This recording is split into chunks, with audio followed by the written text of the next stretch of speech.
Esse homem ele foi preso na última quinta-feira em cumprimento ao mandado que foi expedido pela Justiça. E aí a gente precisa pontuar caso a caso. Inicialmente, ele foi preso porque ele é suspeito de estuprar o próprio enteado. É uma criança que tem apenas 10 anos. Sobre esse assunto, vou falar com o titular da Delegacia de Crimes contra a Criança e o Adolescente, o delegado Geraldo da Costa. O que é que foi passado a respeito dessa situação sobre esse homem, delegado? Na verdade, o que ocorre? A ex-companheira dele foi internada no hospital dando à luz ao filho dele. E na ocasião ela foi vítima de violência doméstica e estava com a Secretaria da Mulher acompanhando.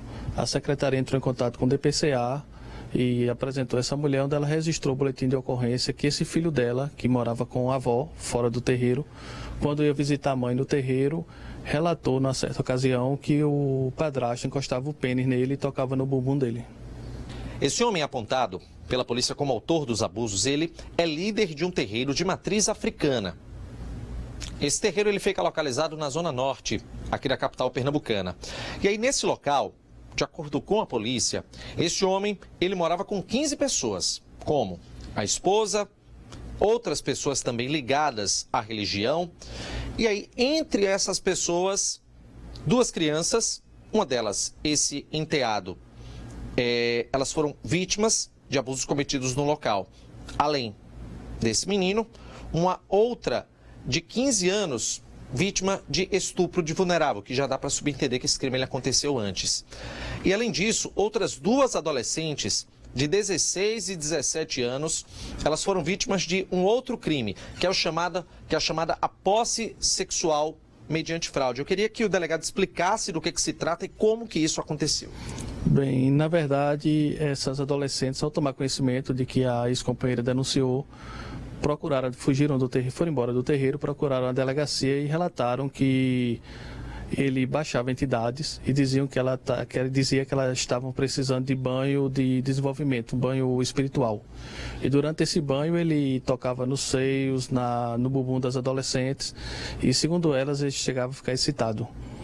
E aí, esse tipo de comportamento que, obviamente, nada tem a ver com qualquer prática religiosa que seja, começou a chamar a atenção e a partir de uma denúncia as outras foram sendo realizadas, né? Exatamente. A mãe da criança de 10 anos, quando prestou depoimento na delegacia,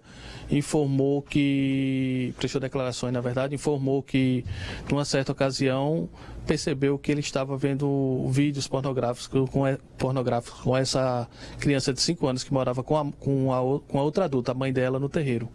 E ao questioná-lo sobre esses vídeos, ele baixou a entidade e disse que a menina tinha sexualidade desenvolvida para a idade dela, chamou a mãe da menina e disse para a mãe da menina dar uma surra na criança para que fosse retirada essa malícia da cabeça da criança. Chama a atenção o fato de que adolescentes moravam com esse homem nesse terreiro, não é isso? Seriam adolescentes em uma situação de vulnerabilidade, algo do tipo? A maioria tinha conflitos familiares e iam para lá. Conhecia ele, um ia chamando a outra e mora lá. Inclusive algumas até o próprio pai bancava a estadia dela lá, dava ajuda de custo, mas os pais não tinham conhecimento do que ocorreu lá dentro. Sabia que era um terreiro, mas não tinha conhecimento do que ocorria lá dentro. A gente está falando nesse momento de um líder de um terreiro de matriz africana que está sendo apontado como autor de vários abusos sexuais contra crianças e adolescentes, certo? Pois bem, esse homem, em 2021, ele era diácono de uma igreja evangélica e no templo religioso também foi apontado como autor de abusos com finalidade sexual.